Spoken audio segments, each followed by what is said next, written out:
Unbelievable!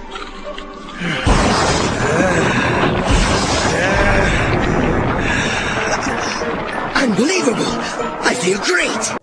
All right, brother, and we are live. We are live, man. I'm amped to catch up with you, man. It's been a while, I think. It's been a crazy ride. It's been actually years. Yeah. Salute from Vienna up to the UK. And right back at you. What have you been busy with recently, man? Well, lockdown's been pretty crazy, but just a lot of work essentially. I was doing loads of kind of in-person training, and then when lockdown happened, I had to transfer all of that into online training. So I had all my in-person clients went on to doing kind of Zoom calls, Skype calls, this, that, and the other, and then I managed to spend quite a bit of time writing up some programs so I could kind of sell those online as well, because it was going to be hard to manage my time doing loads of in-person training and then being able to write the online stuff at the same time. So it was actually kind of a blessing in disguise where I managed to use the time to do more online stuff.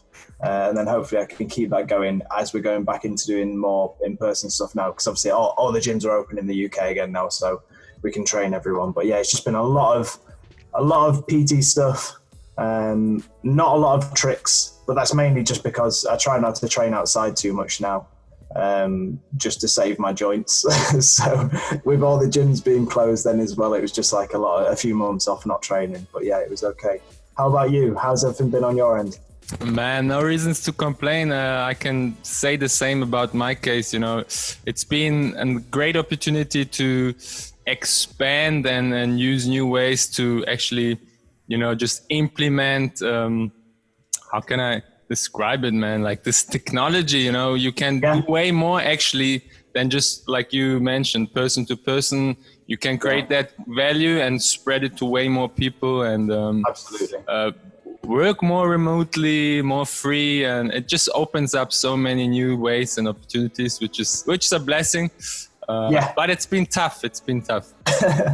Yeah, absolutely.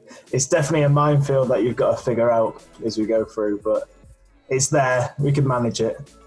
Yeah, man. What I wanted actually to ask you, I mean, I've followed you the past years, and I know you've been always into conditioning and just figuring out new ways and implementing a lot of strength conditioning into your tricking and just splitting your week into strength sessions, tricking sessions, really planning. You're also kind of scientist, you love to plan and really, what's your recent take? I mean, over the years, what have you figured out helped you the most, and what is your current approach in terms of, scheduling your training and splitting in? I mean, yes, you now with gyms opening up, probably you're going to trick more, but, when you have a regular schedule, what is your ideal schedule like? What does it look like?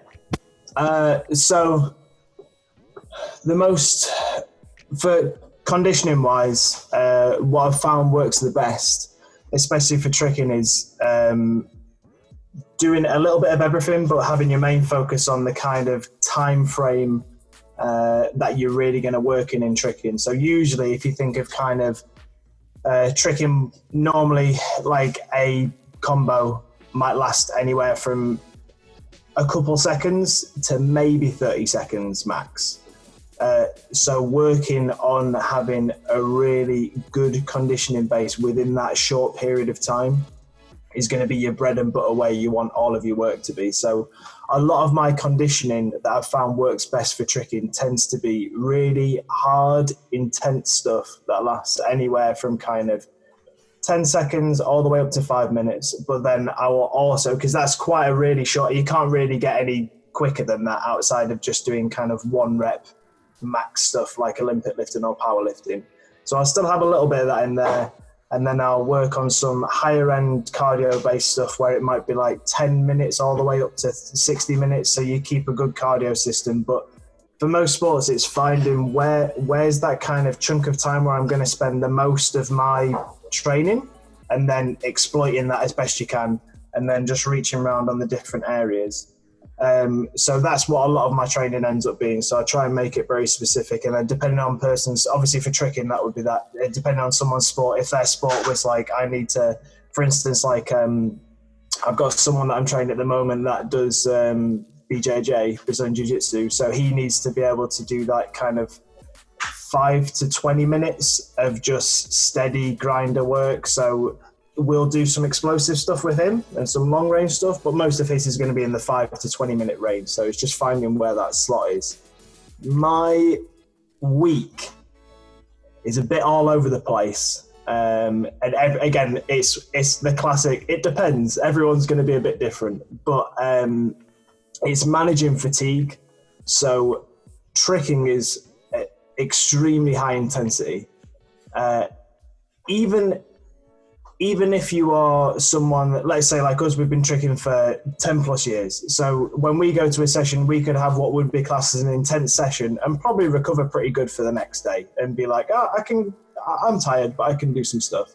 Whereas that session for someone who is new would completely wipe them out for days. So it's finding how do I manage the fatigue, and then how do I manage the fatigue from the conditioning and the lifting as well. So when my normal training week, I would normally train, when I was tricking more, it would be probably 2 or 3 times a week. So my sessions would look something like I would have 2 or 3 times a week tricking. I would make sure one of them was going to be a very intense, heavy, hard tricking session. And then the other 2 were kind of like whatever happens. If it ends up being a heavy session, it ends up being a heavy session. If it's an easier session, that's great. And then I would make sure I had one heavy lifting session, and then I would have one long form cardio session, and then I would usually have maybe 1 or 2 of the shorter conditioning ones. And I might even do those on the same days that I trick as well, just so I can have kind of a day or 2 off. But it's just manipulating where those are. So it might be something where I do like, this wasn't my schedule, but as an example, Monday might be a really heavy lifting session. And then Tuesday I might have as a light cardio session where I'm just choosing recovery. Wednesday I might do a small blast of 5 to 20 minute conditioning, and then I'll train at night, and I'll train however I feel in terms of tricking wise on there. Thursday I might have off. Friday, probably going to feel pretty good for tricks. Let's go crazy. Saturday, do some conditioning, and then maybe Sunday I'll have a light session or a day off or something, then just rinse and repeat. And from there, it's just pulling what you want. Am I going into winter where I'm probably not going to train as much tricking? All right, maybe I take one of those tricking sessions out and put a heavy lifting session in. Is it summer where I'm probably going to be tricking most days? Right, well, maybe I just take out all the heavy lifting completely, so I'm not fatiguing myself, and I'll just do conditioning and cardio, lean out a little bit more and use that to kind of benefit the tricks.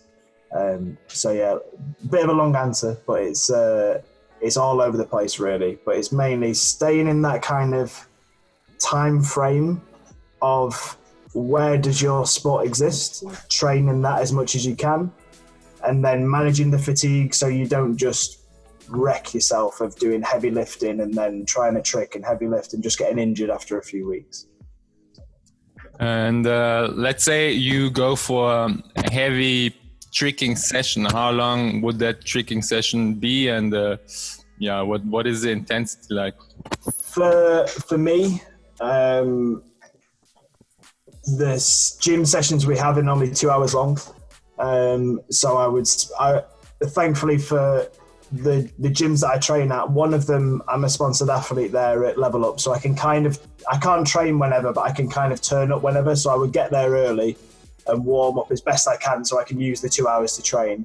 It's some of the other gyms, you just have to turn up at the time where it is. But I would spend probably 10 to 20, maybe 30 minutes warming up and getting to basic tricks. And then from there, it kind of I'll realize how I feel and just snowball into whatever that is going to happen. And then it might be anywhere from half an hour to an hour of very hard training. And as soon as I start to feel it dropping off, I might do 5 or 10 minutes more to see whether because sometimes you can be halfway through a session, feel terrible, and then 5 minutes later you feel amazing again.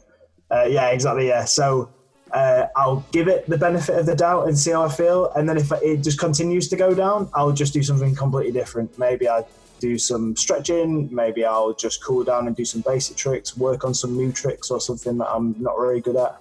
But I'll try and make it as hard and intense as I can for that period of time, and then get in, get out, essentially. And I find that really helps with longevity as well, because you don't train into fatigue and just end up hurting yourself or chasing things that you're not meant to do at that time. Yeah, exactly. You don't wreck yourself, and then the next day recovery is also bad, and just the whole schedule and the whole thing gets out of balance. I totally get it. Yeah. How does your warm up look like? I would love to know. Yeah, so I have there's actually my exact warm-up is on Kojo's Trick Lab. So if anyone has Kojo's Trick Lab... Okay, I'm going to put that link definitely in the description, because I support Sam for sure. He's doing my exact warm-up is on there, but it's a combination of some like balance work along with mobility work. So it's kind of getting the joints moving around, just kind of flushing everything out, hitting all the different areas I need to, doing some balance work where you'll be kind of holding poses on potentially like one leg, where you just get all the stability muscles working and turned on, and then some very short, very light static stretches, and they're mainly just used to kind of test your range rather than to stretch. So let's say if I was doing something where I did a lunge and then I felt my hamstring was really tight, it's a good job I know that, because now when I go in to do my swing throughs, I know that I've got a tight hamstring or I need to work on some stuff. So it's mainly just touching base, and then if I find anything that needs a bit of extra work, I'll give it the extra work. But it's essentially just kind of going head to toe, a little bit of a diagnostic, move around, and then eventually as it goes through kind of 10, 15 minutes, it will get a little bit more intense. I'll get everything moving a bit faster, and then it will roll into doing basic tricks where I'm doing cartwheels, handstands. Obviously basic tricks is a bit relative to everyone, where I will do basic tricks in terms of I'll do some cartfalls or some gainers and stuff, but obviously if someone couldn't do those, then their basics would be something different. But it's just warming everything up, and then from there essentially the session kind of just does itself almost, where through the warm-up I identify what feels tight, what doesn't feel tight, work on those a bit, I roll into doing my basic tricks. What feels pretty good today? Do I have a plan on what I'm doing? Am I using that trick? Yeah, cool, go for it. If it doesn't feel good, well, I'm going to change the plan and do something else. And then by the end of it, after 20 minutes, you know what you feels good, and then go from there, essentially. Totally. And then I've seen you recently, smash some good old power tricks. I mean, you've been always a very intense power tricker. And I checked your Instagram, and then that was like just recent. And this was the other week. Yeah, exactly. And how do you still keep the power tricks even if you don't train them? I would love to know what is the secret juice? Yeah, so I think that there's two things. With me, I've been tricking for so long now that it does very much feel like riding a bike. Like I'm very much someone that is really analytical. I'll break things down. I'll visualize a lot of stuff. I'll think about all the little bits and bobs, which is really good and really bad, because you can overanalyze things when sometimes you just need to do it. But it means that I know exactly where I am all the time through stuff. So when I come to going and doing tricks again, I just know exactly how everything should feel. And obviously, again, through the warm-ups and stuff, I'll know whether I can do those things as well. So some sessions even though I visually can be like, yeah, I know how to do switch caught D-leg no matter what. But sometimes I might do a gainer switch and go, well, today's not the day I'm doing that, so I won't do it. But I think when we were talking about the conditioning in terms of training in that time frame and doing stuff, because I'm using my body in a way with my weights and training and life, that I'm doing kind of the short, snappy, quick power things. Like I've done quite a lot of Olympic lifting, and then some more powerlifting style stuff as well. That when I go back into the tricking, the kind of the neural side of it in terms of being able to switch on and do things fast is still there. So then I just have to get the input of how did I do that trick again? Oh, I know how to do that, so I can just go and do it essentially. But yeah, it's definitely just a combination of I've done stuff for so long that I know exactly how it feels, and then I've kept my body still sharp enough through exercise that I just have to meet them in the middle. And from your perspective now over the years, I mean, which kind of conditioning or exercises could supplement certain tricks? I mean, let's say punch tricks, round of punch tricks, card tricks, swing tricks, some compound exercises that might supplement, exactly that what you mentioned, like that snappiness, that explosiveness, just upright landings. I mean, you have beautiful eagles. I want to just check out some of your footage just now and talk about that. Which kind of conditioning could supplement those kind of tricks? So I think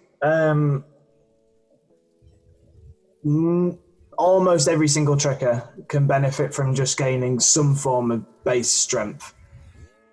Obviously, a lot of trickers are probably, as a general rule, most trickers are pretty powerful anyway for their size.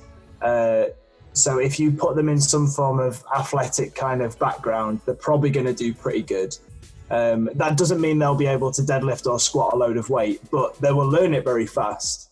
I would say that most trickers could benefit from doing some form of powerlifting strength-based exercises, maybe a little bit of bodybuilding style stuff, and the bodybuilding stuff is just to keep your joints safe rather than to gain muscle mass. But then a lot of it will come under that power base, which is going to be the kind of plyometrics and the Olympic lifting style stuff. What I would say for trickers though is that plyometrics and Olympic lifting will come under the same kind of fatigue category as tricking. So that's where it's really important to manage that. So you're not just combining, I'm just fatiguing myself loads by doing lots of heavy, snappy, lifty stuff and then doing the same thing in tricking. Because it's fine, you will improve and get very strong, but the risk of injury just goes up because you're just doing so much of that you need to manage it going through. So it would be a case of where if I was to get a brand new tricker that's never done any lifting before and they just want to improve for their sport, it would be right. We want to improve your squat. Obviously, mobility is probably the most important thing realistically. It would be, we want to make you mobile and able to move well first. If they can move well, it would be, let's improve your squat, your deadlift, some overall kind of full body stuff. So you don't have to do powerlifting in terms of just squat, bench, deadlift, but we'll probably do some bench press, probably do some rows, probably do some overhead press, and then some more bodybuilding style stuff to keep it safe. When they've built up enough of a strength base that they might be able to, let's say, squat anywhere from kind of 1 times to 2 times their body weight for a few reps, then it'd be a case of let's start to now not worry so much about the absolute strength in terms of getting a better squat, because that's probably not going to improve anything now. You've got a good strength base. Let's keep that going so you're always going to be that strong. But now let's try and move that weight fast. So it would be going down in the weights and then doing stuff like your box jumps, depth jumps, kind of lunge variations with explosive stuff, and then eventually, if they're able to, potentially going into doing some Olympic lifting.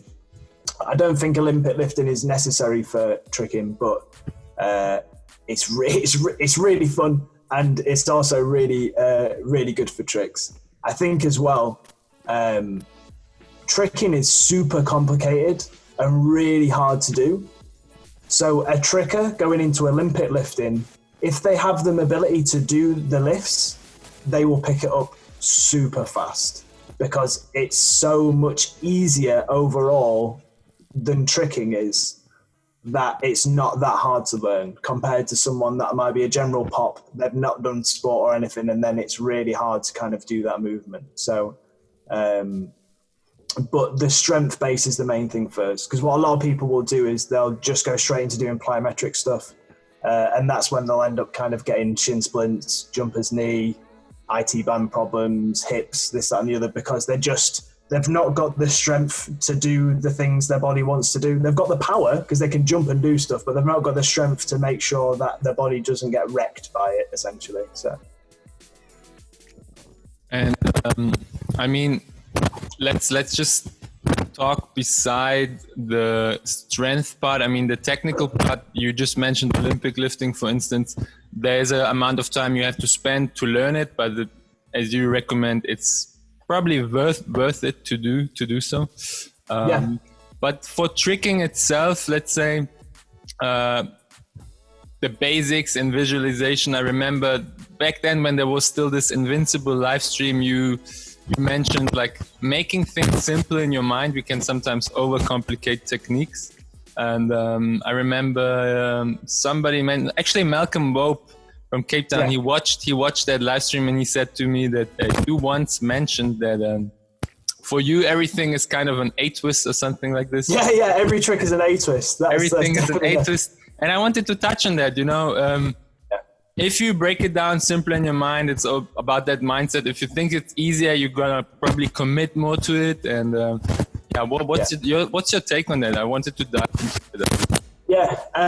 So I had everything is an A-twist, and Alex Hunter had everything is a raise. So it was whatever it was. So I got that kind of theory or thinking from Pitlock. So and I feel Pitlock's way taller than me, but in terms of kind of our proportions, we're quite similar. We're quite he's massive. Stocky. Yeah, he's huge, but we're quite stocky in terms of like quite dense. We've both got kind of shorter legs and longer torsos. So our kicks always look a little stubby. But then it's like, cool, I'm going to go into the power-based stuff. But the way, and I think this is very much, I think your body will fall into the way that it will feel nicer anyway. So if you are someone that happens to be more flexible, then probably doing more open, raisey style thinking might be good. Whereas for me, I've always been kind of like everything is clenched and hard. So A-twist works for me. But I also just watched loads of Pitlock, so I think I just kind of molded my tricks around the way he did stuff.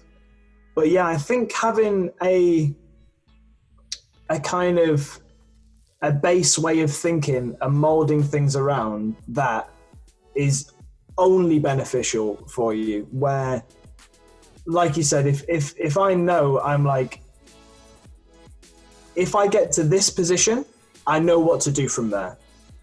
And then if I can make other tricks still tick off the boxes of this is what you need to do for this trick, but mentally get myself into the same position, I'm going to know exactly what to do. And I think that's why I have retained quite a lot of tricks as well, because I know those positions so well that if I hit them, I go, everything's good. I know where I am from here. So for me personally, I thought of everything as an A-twist where, let's say if you were doing a cart full, I would come off sideways, and essentially if you were to pause there where I was in that ground, on the ground, I'd be in that split position. All I would do is I would just roll over, look at the floor and go A-twist. And then if I was doing a cork, it would be, I would swing my leg up, I would start to jump, look over my shoulder, there's the ground, A-twist. And it was just using whatever the most powerful and efficient move was for you to do that thing. and then trying to mold everything around it. Obviously, some tricks don't necessarily work like that because they have their own thing you've got to do. Like I wouldn't be able to think of, obviously I love doing scissors, as you saw there. But I wouldn't be able to think of like a scissor as an A-twist because I'd go past where the Arabian is. But yeah, linking everything to that is really useful. Everyone's going to be a bit different on that. But so long as you can hit the categories of what the trick requires, but then visualize it in something that makes it simple for you, then it's only going to benefit you. And you'll learn really fast then as well, because the progressions just feel easy because all you've got to do is add one bit on rather than trying to think about this whole different move. It's just, I'm going to, let's say, full to full D-leg. I know if I do an A-twist and then just do this, I'm going to do a D-leg. Cool, great stuff. I don't have to worry about it. All I've got to focus on is just doing this and hitting the position. And then around, cool, I've just got to do the A-twist, shove my leg out, rocking, everything's cool. So essentially it makes like a stronger base from what you can build on and always can get back to, which gives more control, like you mentioned, probably. Yes, I can just visualize, because if you A-twist, you have a way better control in spotting and timing of twist. I mean, I can envision why you picked that one, because it makes sense. Exactly, and that's in a similar way. That's why, like Alex was on about the raise, because obviously his raise is such an amazing raise, but also he's done so many, and his body understands that movement exactly. And if you were to look at what his cork swings look like, it looks like a raise, essentially. He rolls over, he spots the ground, and then goes, oh, okay, I'll just do a raise, and comes out of it. So you just need to find out what that base one is for you, and then go from there. But yeah, everyone's going to be a little bit different. There is kind of a limited amount of tricks. Like you wouldn't be able to be like, I'm going to treat my corks like cheat nines. You're like, that's not going to work. But there's going to be some form of twisting base in there that you just gravitate well towards, and then just go, let's make everything look like that, and I'm good. I mean, at the end of the day, all of those X's are somehow connected, and how you initiate the momentum. But like for the race, like you mentioned, it's nice if you have a good race. Obviously, you already learned the eagle landing, which is good for takeoff and for continuous swings. For the A-twist, then it's better like the shoulder motion and the twist. So everything probably has a benefit, and depending on the body type and your previous, journey, you just pick that base layer. And now exactly. It makes sense. Now the stuff, it makes sense. Yeah. And what are your current goals for tricking? Now that the gyms open up again, what is your mission? I was going to have, I think this is the same for literally everyone in the world. I was going to have 2020 as being like, this is the year I'm going to go nuts on tricks. And then I'll be 30 and I'll just chill out a little bit, and I'll do some tricks, but I won't push as hard. And then obviously everything went to shit. So what I'm going to try and do for the rest of the year, now that the gyms are open, I'm going to try and continue my lifting as best I can, because I've got a load of goals with lifting that I want to do. And then I'm going to try and hit 1 or 2 sessions a week with tricking. That session that you showed a while ago, that was the first session I had. I think that was end of July. That was the first one I'd had since February. And I had no idea how I was going to feel. But obviously it went really well. So that made me think, maybe I will do some more tricking. So I have unfinished business with switch triple cork. So I would like to land that before the end of the year. Outside of that, I don't really have any goals now. It's just, I would like to continue to trick, move well, and probably explore some different areas. I've never been flexible. I was flexible when I did martial arts as a kid, but then I just got into skateboarding for like 15 years and just got really tight. So I've never been flexible. So I would like to maybe just focus on kind of stretching and go into different areas like that, because there's certain tricks that it's not like I can't do them, but it would almost be pointless, because let's say if I was to do a jackknife, I can physically do a jackknife, it's going to look terrible without the flexibility. So there's almost no point in doing it. I might as well get flexible first to have the base and then learn it properly, because I'd only have to relearn it again after I got flexible anyway. So at the moment, it's just manage my training, try and peak for doing a switch triple cork, maybe towards the end of the year or before if the session happens, and then kind of diversify and feel out some different movement areas, maybe do just some more kind of capoeira style flowy movements. But yeah, outside of that, no massive goals with tricks. Do you have any recommendations for the people listening out there that want to get strong at swing tricks or punch tricks? I mean, something, a little tool they can take from this? So, both of those things are really timing based. So, unfortunately, it's one of those things which is like, how do you get better at swings? Just do loads of swings, and then you're probably going to get better at swings.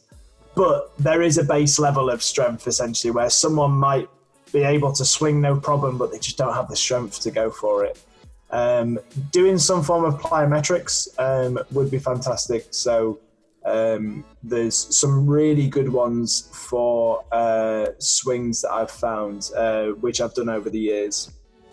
So one of them, which I really like, is going from a Arabesque into a Lunge Raise. So what I'll do is I'll show you actually, so then you know exactly what it looks like, and then people can see as well.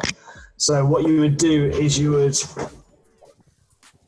be in a position where you're on one leg with the second leg out behind you, and your arms can come behind if you want to. You would then stand up and swing your knee and jump into the air as high as you can. You'd then try and land in the exact same thing in reverse. So you would land on one leg and allow the leg to go up behind you. You want to drive the knee up rather than swinging as if you were actually doing a swing. And the only reason is if you swing your leg properly, you will actually do a flip. So you need to drive the knee so you go straight up. And then all you do is when you actually do your tricks, you just swing with a straighter leg, essentially. I think things like that is really good, because one of the hard things about tricks, and quite a lot of sports that are like tricking, gymnastics, diving, anything like that, is sometimes it's really hard to practice the things you need to do in the move without actually doing the move. It's like it's hard to practice corks without doing corks. So we need to kind of figure out where are the base things that I can take away that I can practice on its own without then actually doing the move, which is why trampolines are so good for twisting, because they just don't fatigue you and you can just do loads of twists. And then you might be able to do 100 triple falls on the trampoline and be absolutely fine, rather than if you did 100 triple falls in a session, you would be messed up. So that is a really good one for swings. I then think working strength on one leg, so doing things like Bulgarian split squats are fantastic for gaining the strength and stability. Doing calf raises, one-legged calf raises are really good as well. And just generally building it up over time rather than trying to kill yourself doing them. But that's a really good one for swings. For punches, it's really similar, to be fair. A lot of punching is alignment. So having a nice rigid shape and a good core, so that when you hit the ground, you just come straight off. If you were to land doing a punch and you kind of landed in like this hunched over position, all the energy is just going to transfer in a weird way. So I would say with punches, as well as having just like good strong legs, strong calves, everything like that, it's a lot more kind of core stability. So working on things like very aggressively tense planks, maybe weighted planks, doing kind of dish holds where you'll be on your back with your legs and feet up going here, and then arches where you would do the other way as well. Just having a really good core. which the good thing about learning to lift in terms of learning squats and deadlifts and stuff like that, you have to learn how to brace your core properly, where you inflate your diaphragm full of air and then clamp down and tense on it. So you learn that through lifting anyway to keep safe, and then you just kind of apply that to tricking and you keep really rigid as you go through. But yeah, so for swings, that's a really good exercise, and then just one-legged strength. And then for punches, similar thing, but a lot of core stability and just making sure you're actually in a straight line when you land, not hunched over weird. What about calisthenic workouts and pistol squats and stuff like this? Do you implement that in your training? Good. Yeah. Usually, so most of my sessions look something like this, where it would be, I would have a strength component and then some form of conditioning. So the strength component would be squats, deadlifts, clean and jerks, snatches, all the kind of individual exercises. And then the conditioning would be either sub-maximal versions of those, where I might do kind of only 40 or 50% of what my one rep would be, but moving quite fast or quite a lot. And then that's where my calisthenics would come in. That's where like my pistols, box jumps, burpees, muscle ups, pull-ups, all of those things will come under that, where I'm not necessarily trying to use these for gaining strength. I'm going to gain strength because I'm doing them, but I'm actively trying to just recruit and condition through them so I can do them good. Obviously, if someone couldn't do a pistol squat, that pistol squat would be in the strength section, where they would then learn that, and then they would do body air squats, body weight squats in the conditioning. So it's just a nice kind of filtering system where it just gets harder or easier depending on what's going on. But yeah, I do a lot of calisthenics, especially during lockdown. I was doing loads of calisthenics just because I didn't have access to a lot of equipment. But yeah, they're really good, really, really good for tricks.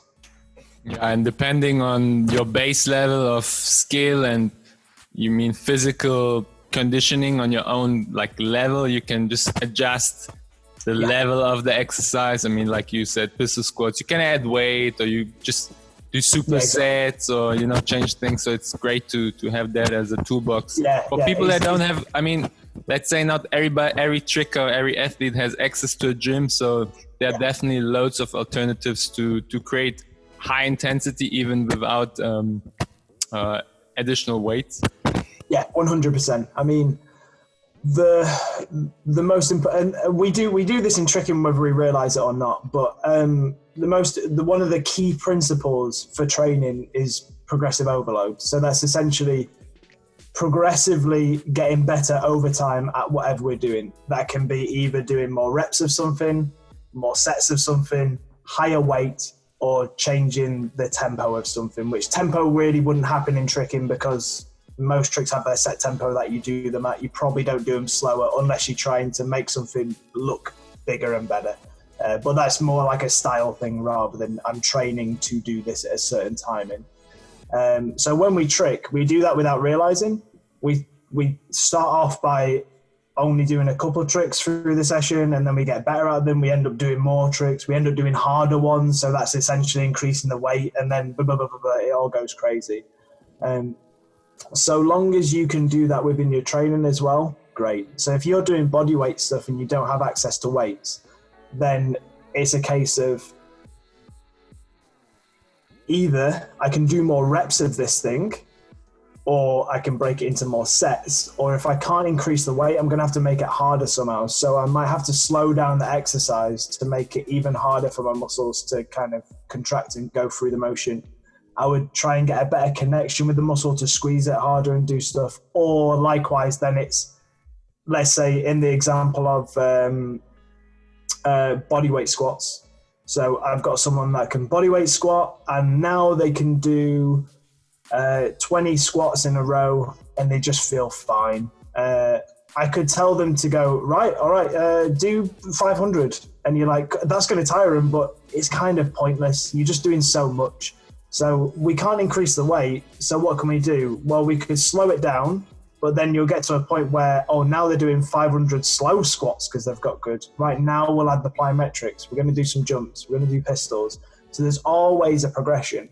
It could get to the point where someone's doing like jumping pistol squats. I don't think I've ever seen people do jumping pistol squats, but it is a progression that you can do. If you are that good at pistol squats, you could do a pistol squat, come all the way, jump, and then go back into it. If someone could do sets of like 10 of those, you've got some strong legs. So there's always something you can do with bodyweight stuff. It just makes it easier if you have weights because you don't have to be as creative. And I'm sure you have seen the pistol squat backflip challenge. Yeah. I've tried that one. It didn't go so well.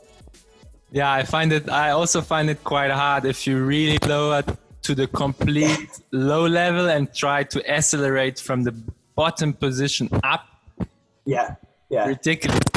Yeah. I've done. I got really, really good at doing like the tiny backflips where you're like in a full deep heel elevated squat and then you just go and like throw over backwards. But that's because I'm on the balls of my feet, so I can use that spring. When you pistol squat, your heel's on the ground. So when you go to jump, you go, oh, I'm not going anywhere. So I found those really difficult.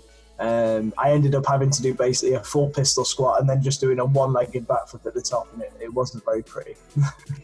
I mean, we talked about lower extremities, and strength and low leg, hip extension, knee and glutes, calves. But then the other part is obviously shoulders. If we analyze sprinters, for instance, which are very explosive athletes, they usually have very strong upper backs, shoulders, the 3 deltoids, Is there any bodyweight exercise you can recommend people now, if they're still in quarantine, they could do in terms of developing their upper body? Yeah, so the 3 you'd really want to hit would be some form of horizontal push. So an example of that would be like a press up. Some form of horizontal pull. So that would be like an inverted row. So if you imagine you were kind of lying down on the floor and then you had a table above you, you could grab on and do a pull-up. Obviously, if you have a pull-up bar, you could just do pull-ups. And then some form of vertical push. So that would be essentially either doing inverted press-ups or some form of handstand press-up, depending on how good that person is at that thing. Inverted press-ups would be amazing. Inverted press-ups are essentially if you put your hands in a press-up position, then you can either walk your legs forward so your bum comes up, so you end up angling the press-up down, or you could raise your feet onto something and then do what would be a handstand press-up without having your legs all the way over the top. And that can be progressed very easily, where you could have, originally you might do your pike where your feet are on the ground and your hands on the ground, and then you might do one where your feet are elevated, and then you'll do one where you have one leg in the air, and then you'll do handstand press-ups against the wall. And by that time, you'll have done you'd be pretty good doing loads of shoulder stuff. The other thing I would recommend for everyone, very cheap, very good, buy some resistance bands. Get some resistance bands, super useful. There's so much stuff we can do with resistance bands which are useful for longevity. Obviously, you're not going to build a huge amount of muscle or get mega strong using resistance bands, but that's not the point of them. The point of them is to hit all the kind of tiny little stability stuff which get work during the major movements, but then mainly come into play to make sure you don't fall out of place. And when we do tricking, we're always in a weird shape because nothing ever looks the exact same. So getting some resistance bands and doing some exercise with those would be very, very useful. But upper body, don't neglect that. Absolutely. Totally. I mean, there are a lot of imbalances in tricking. Usually most of trickers trick one side. And then, I mean, yes, you have the legends like Jeremy Marinas that can do stuff both ways. But the majority, like to be honest, really takes the chocolate side. I don't know how you say it in English, like the favorable side. So that's why I also wanted to talk to you. because strength conditioning and exactly like band exercise, calisthenics can at least prevent you to getting completely wrecked with those muscular imbalances that long term will destroy your body if you don't take care of them. And I also always have one resistance band with me for travel. It's amazing. You can do a lot of shoulder exercise everywhere. I mean, cheap, easy. I mean, it's something every tricker should have. And there's almost no excuse. Just get one. Yeah. Just get one, exactly. And about recovery, I mean, what are your favorite tools for recovering post workouts, post sessions? What do you recommend? So the most important recovery tool overall is sleep. So if you don't sleep very well, you probably want to fix that. It doesn't matter kind of how good your diet is, how many of the Theraguns you use, or how much you roll, how much you stretch. If you don't sleep well, you're in a bad state. So sleep is always the most important for me. Sometimes I don't even have to worry about recovery at all, because diet-wise, I just make sure I get enough protein intake that I'm going to recover from whatever I'm doing. And then I sleep enough that I'm just fine. And through doing good warm-ups and stuff like that, I'm just always all right. But my tools that I will go to is I'll have foam rollers, and then kind of lacrosse balls, anything that you can use for kind of just my official rolling kind of, and anything you can do for recovery in terms of muscles and stuff like that. Stretching's always good. I tend not to stretch that much. I should stretch far more than I stretch, but I think that's almost every tricker ever, or maybe every person ever probably needs to stretch more than they do. But that's more or less it. I don't worry about it too much outside of that. I mainly use the tools to kind of get rid of anything that's creeping up on me. So because of my background and things that I've learned, and then knowing how my body feels pretty well, I'll generally know, or I've encountered some form of injury or pain or something before. So when I start to feel it come on, I'd kind of be proactive about it rather than waiting until I'm injured and then obviously you're injured. So sleep is at the top, and food, and then some form of foam rolling. When I'm tricking, I'll probably foam roll way more than when I'm lifting. Tricking beats me up a lot more than lifting does. So I'll usually kind of roll quads, calves, glutes. My upper body tends to be fine, but when we're tricking, we're not really using our upper body as much anyway. And then, any extras are fine. I've not got one of the guns. They're amazing. I just haven't got one. But I've never really needed one. If I get really messed up, I'll go to a physio, and they can kind of really dig me out and do some tissue work. Because sometimes you just can't get in the places or as hard as you need to yourself. You need someone to dig an elbow in or something. So, but then you rather want somebody that is specialized really in getting the knots out. And I mean, that probably only happens from very intense tricking weekends where you know, it's like a gathering, wreck yourself. Yeah, exactly. Or sometimes I will go to a physio where if I've kind of done my FAQ in terms of like I've exhausted my knowledge of what this is, then I will go to someone that knows more, and then not only will they hopefully help me and fix me, I will then have that knowledge. So if I ever feel something like that again, that's another one to go through the list and tick off to see if it is what it is. It's like a 2-in-1 win-win. Yeah. And where can people reach out to if they want any personalized, training schedules or just recommendations? I mean, there are a lot of trickers or upcoming athletes that maybe need some help. What are the channels you prefer to be reached over? Yeah, so with tricking still being quite small, quite a lot of people I've got on Facebook or something anyway. I do have my personal training Facebook page, which is facebook.com/ ID Move Personal Training, all one word. And then I have my Instagram, which is @_Chris Bostock, which is my personal one, which is generally where I post everything. And then I have my personal training one, which is @invest.develop.move. I don't post on there very regularly. What I'm trying to do with that one is have it almost like a portfolio. I'm not too fussed about growing it in terms of I'll grow my own personal one to do stuff, and then this one can just be, if you want to see before and afters and random things, then you can go on there.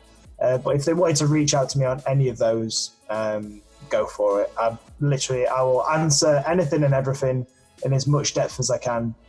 And then obviously, if it is a case where it's like, oh, you might need a program essentially rather than just a tip, then I can kind of tell them where we go from there through those ones. But yeah, Facebook, Instagram, those are the best places to grab me.